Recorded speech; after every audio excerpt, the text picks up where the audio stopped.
네, 전해드린 대로 이 남현희 씨, 전창조 씨를 통해서 펜싱협회 30억 원을 후원하려고 했지만 거부당했던 것으로 드러났습니다. 네, 관련 내용 정혁진 변호사, 조기현 변호사와 함께 자세히 짚어보도록 하겠습니다. 안녕하십니까? 안녕하세요. 네, 반갑습니다.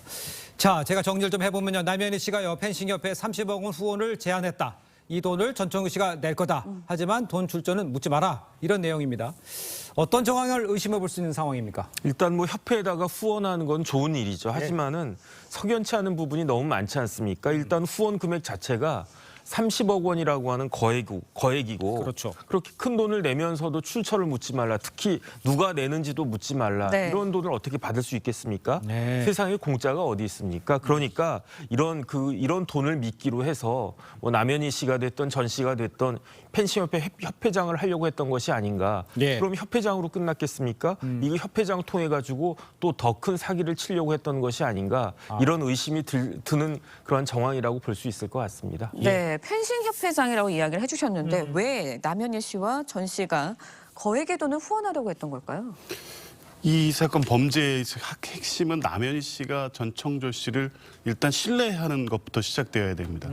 이 시점이 1월이었던 것으로 지금 보도가 되는데요. 네. 1월이면 전창조가 남현희 씨한테 최초 접근했던 시점입니다. 1월 9일 날 전화를 해서 자기가 펜싱 레슨을 좀 받고 싶다 네. 이렇게 접근을 했고요. 그리고 그 직후에 아마 펜싱 아카데미에서 경호원을 대동하고 이렇게 만났다는 겁니다. 그때부터 남현희 씨는 어느 정도 신뢰하기 시작했고 사업 제안을 했다는 것이고 예. 예. 이제 그때 이미 남현 씨는 어느 정도 전창조 씨를 재벌 3세로 믿기 시작했을 텐데 네. 더 확실하게 하기 위해서는 자기가 펜싱에 굉장한 관심이 있고 남현 씨의 사업은 물론이고 협회에 대한 투자도 할 수 있다 이런 발언을 하면서 남현 씨의 어떤 신뢰를 얻어가는 과정이 아니었나. 예. 사기 범죄의 시작 지점에서 있었던 신뢰를 회복하는 과정, 신뢰를 만들어가는 과정이었다. 예. 이렇게 보입니다. 그러니까 이게 속된 표현은 이제 공사를 하는 관계에 있고 첫 단계였다 이렇게 지적을 해주신 것 같아요. 네. 그런데 지금 김민석 서울 강서구 의회 의원과도 지금 맞고소 상태가 있죠. 이건 어떻게 흘러갈까요? 일단 남현희 씨는 김 의원을 상대로 해서 네. 허위 사실에 의한 명예훼손으로 고소를 했다라고 하고요. 예. 네. 김 의원도 가만히 있지 않고 남현희 씨에 대해서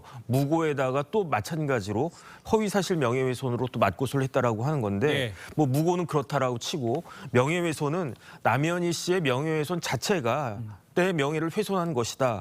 사실은 그런 사실이 없다라고 하는 주장 자체가 허위다. 이런 거 아니겠습니까? 그러니까 핵심은 예. 남현희 씨가 그 전 씨의 사기에 공범인지 여부가 핵심이 될 것 같고요. 만약에 이제 공범이 인정이 된다라고 하면 단순히 거기서 끝나는 것이 아니라 김민석 의원에 의해 가지고 무고와 명예훼손과 관련된 죄책도 부담할 수밖에 없는 그런 상황이 되지 않을까 하는 생각이 듭니다. 네, 그렇군요. 공범 이야기 해주셨는데 전창조 씨가 남현희 씨가 3억 원대의 비싸의 차량을 타고 싶다고 해서 피해자의 돈으로 구매를 했다. 그런데 남현희 씨가 이 사실을 알았었더라면 이것도 책임을 물을 수 있는 건가요? 남현희 씨한테? 그렇죠. 이게 범죄 수익금인 것을 알고 이 차량을 본인 명의로 취득했다고 하면 예. 네네. 형사적으로는 공범으로 처벌이 대상이 될 거고요. 차량도 몰수 대상이 될 겁니다. 네. 그런데 어쨌든 이건 전창조 씨의 일방적인 주장이고 남현희 예. 씨는 이제 부인하고 있고 일단 수사 과정을 통해서 실제 남현희 씨가 이게 사기 범죄에 의해서 벌어지고 있는 뭐 상황이고 그런 수익들이 자기의 이익으로 귀속되고 있는지까지 알았는지가 이제 핵심 쟁점이 될 것 같습니다. 그렇군요. 네. 일단 경찰이요 전창조 씨에 대해서 구속영장을 신청할 예정입니다. 구속 가능성은 어떻게 보십니까? 일단 전 씨가 체포영장이 이미 발부가 됐잖아요. 그렇습니다. 그런데 체포영장은 언제 발부가 되느냐?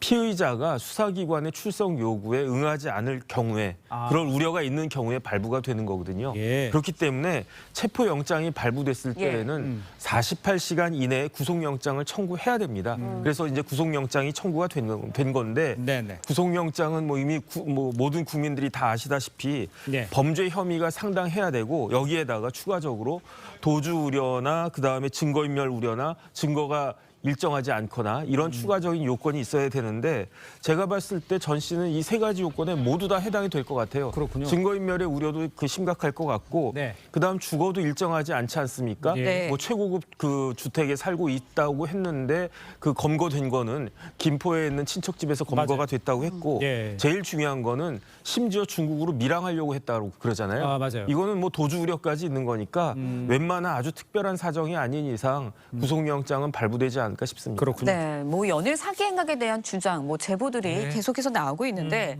전청조 씨가 오은영 박사와 또 이부진 사장까지 언급을 하면서 오. 사기 행각을 벌였다 이런 주장도 제기됐거든요. 어떤 건가요? 보도에 의하면 최측근 네. A 씨 둘의 최측근 A 씨의 그 제보 내용인 것 같은데요. 예. 비교적 둘 간에 있었던 지난 몇 개월간의 사기 행각을 정확하게 알고 있는 분으로 보입니다.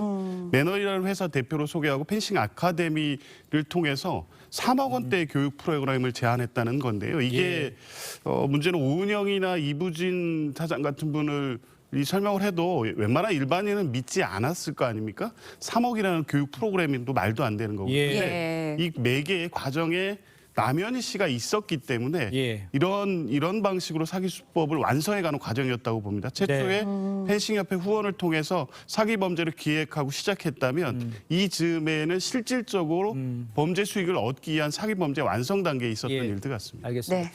일단 완벽하게 다 확인된 건 아닌데 전 씨에게 네. 돈을 준 피해자들이 많을 것 같아요. 나중에 구제를 받을 가능성은 있습니까? 어느 정도 받을 수 있나요? 일단 전 씨는 본인이 예. 재벌그룹 혼외자라고 주장을 하면서 네. 통장에 무려 51조가 있다라는 식으로 그렇게 거짓말하지 않았습니까? 그렇습니다. 이 모든 것들이 다 거짓말로 드러났죠. 그다음에 이 돈을 사기친 돈을 다 써버린 것 같아요. 벤틀리를 저는 뭐 리스나 렌트한 줄 알았더니 현금으로 샀다는 거 아니겠습니까? 그러니까요. 거기에다 호화주택 월세도 있었고 아주 하룻밤에 1,000만 원이 넘는 풀빌라도 있었고 또 명품백 이런 식으로 모두가 다 탕진을 했기 때문에 예. 결국은 피해자들한테 변제할 그 자력은 남아있을 가능성은 저는 희박하다 이런 생각이 듭니다. 그렇군요. 네, 자, 두 분 말씀은 여기까지 듣겠습니다. 고맙습니다. 고맙습니다. 감사합니다.